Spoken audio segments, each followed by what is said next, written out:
Hey, welcome back. Dr. Matt here. So we're talking about exercise and how valuable exercise is for a woman, both during pregnancy and after that baby comes out. And of course, we're gonna have a little break there because you gotta have some break right after the baby comes out. But soon enough, getting exercise going is a amazing, sensible, constantly overlooked, cost-effective thing that can be done, intervention that can be taken to help a woman minimize the risk of postpartum issues, depression, specifically anxiety, and maximize that time. Make it enjoyable. Knowing that you brought a miracle into the world, you held, you created, you delivered a miracle package. This time should be a time of, just like, wow, this is awesome, versus having to struggle with postpartum depression. And the deal is, exercise can help with this.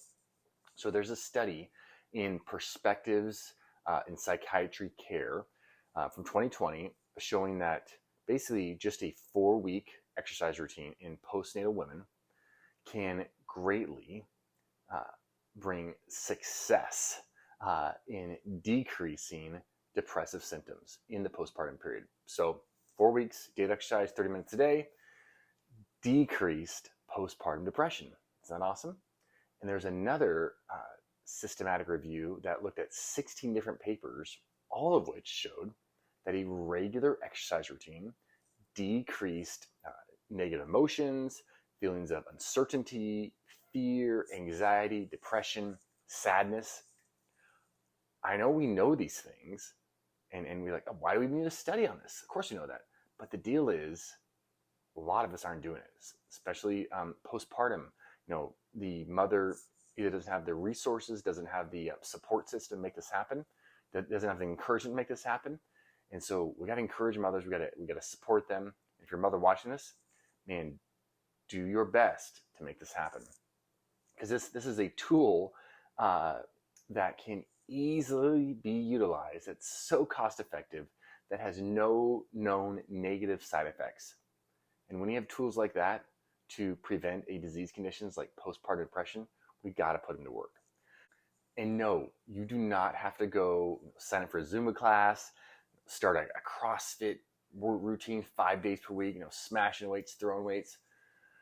Literally simply putting your child into a stroller and pushing them around town, pushing them down the road, back and forth in your driveway, can decrease the likelihood of having depressive symptoms. That's all we need to do. And if you ever went for a walk with your baby in a stroller, I'm not a woman, but I can tell you it is high value. It's like, this is fantastic, pushing my kid around in the stroller. So for all of us, helping mothers overcome postpartum depression and making sure they have a great support system. They need us to support them, to enable them to get out there and be active, because it's not only for the mother, but it's also for the baby. Because postpartum depression in the mother can actually lead the child that they just brought in the world to suffer with poor cognition and emotional development. We don't want that. The mom doesn't want that. The dad doesn't want that. The baby doesn't want that. So let's make it happen. Let's get it so these mothers can go get some exercise. Okay, so first off, if you're feeling like you're having postpartum depression, anxiety, there's fears overwhelming you, just, man, intolerable sadness, loss of appetite, trouble bonding with your child, please reach out. Reach out for help as soon as possible. You're not weird. You're not a bad mother. You're not broken. It's not that you can't do this thing. You're completely able. But if you don't reach out for help, having seen many mothers who suffer with postpartum depression, your mental state, it can get really, really dark, and I would say dangerous to your health and to the baby's health. And so we want to reach out as soon as possible, get down that road of healing as soon as possible. Now, when it comes to utilizing exercise, one of my favorite things ever, right? To help yourself, there are a couple key factors that I would keep in mind when we're going about exercising in postpartum. So One, you want to start now. If you're pregnant and planning, or if you're not pregnant and you're planning to be pregnant, right now is the best time to start. Get that routine going.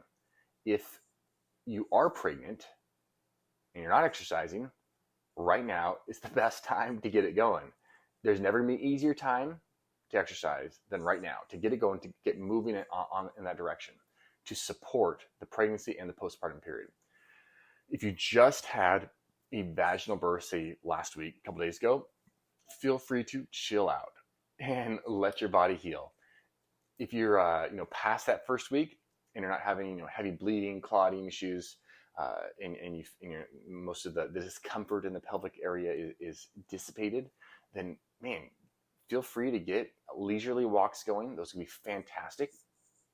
And ideally, you would continue with these leisurely walks on a regular basis, as long as your body's responding well and you're not ending up with more pelvic discomfort, low back pain, and issues like that, mastitis or anything like that. So once that 4-week time frame is up, feel free to pick up the pace a little bit.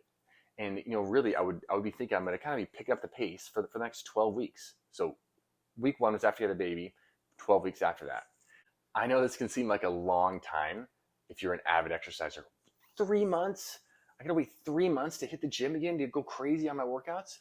But the deal is, if you just jump straight back into squat cleans and snatches and heavy squats and deadlifts and doing all these jumping all over the place exercises too quickly after birth, you're likely to end up with like uterine prolapse, urinary issues, urinary prolapse, pelvic floor dysfunction, hips acting all wacky on you, low back pain, next pregnancy having a lot more issues with pain and stuff in your joints or ligaments.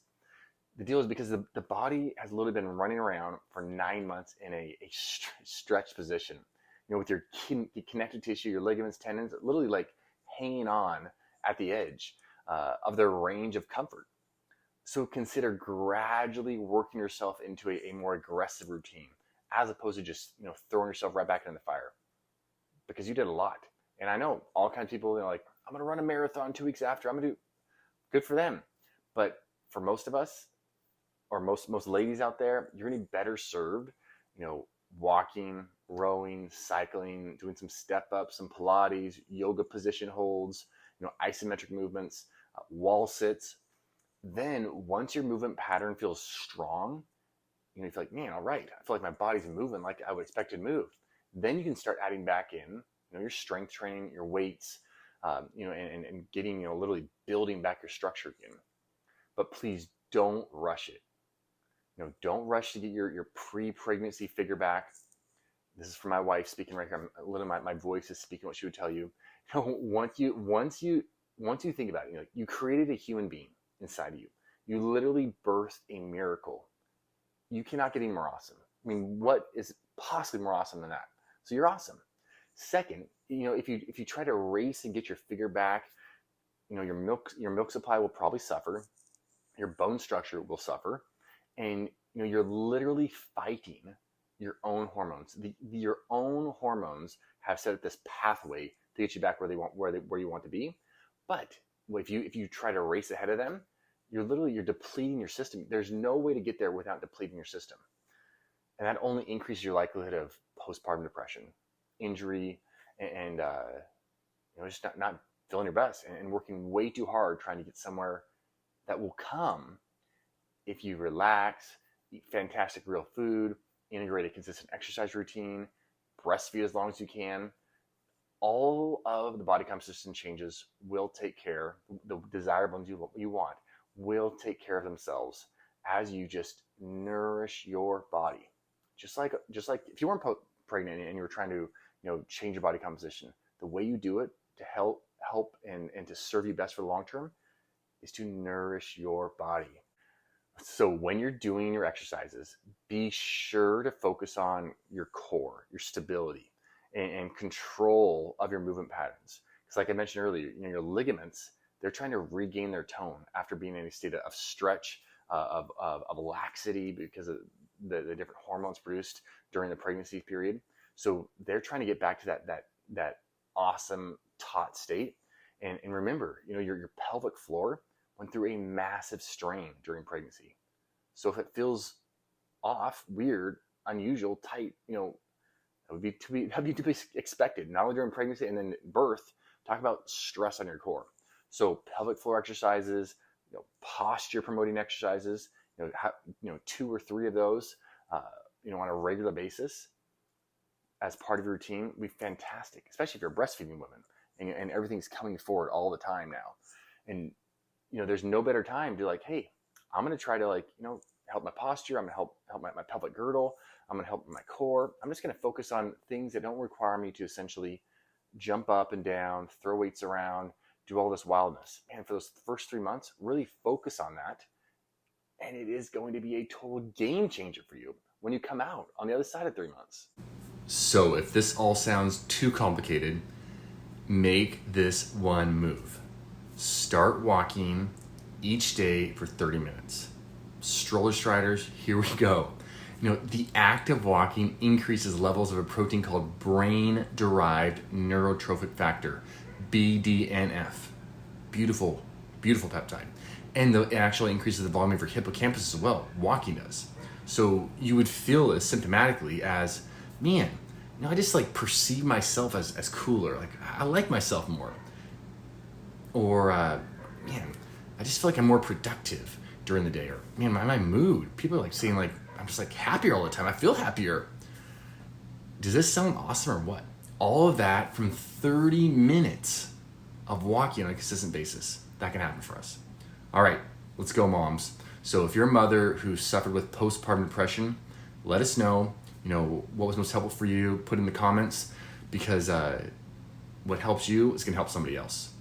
All right, I'm Dr. Matt. I hope this helps you and can help you move forward, overcome postpartum depression, get out way, way, way ahead of it so you never have to experience it. Talk to you later.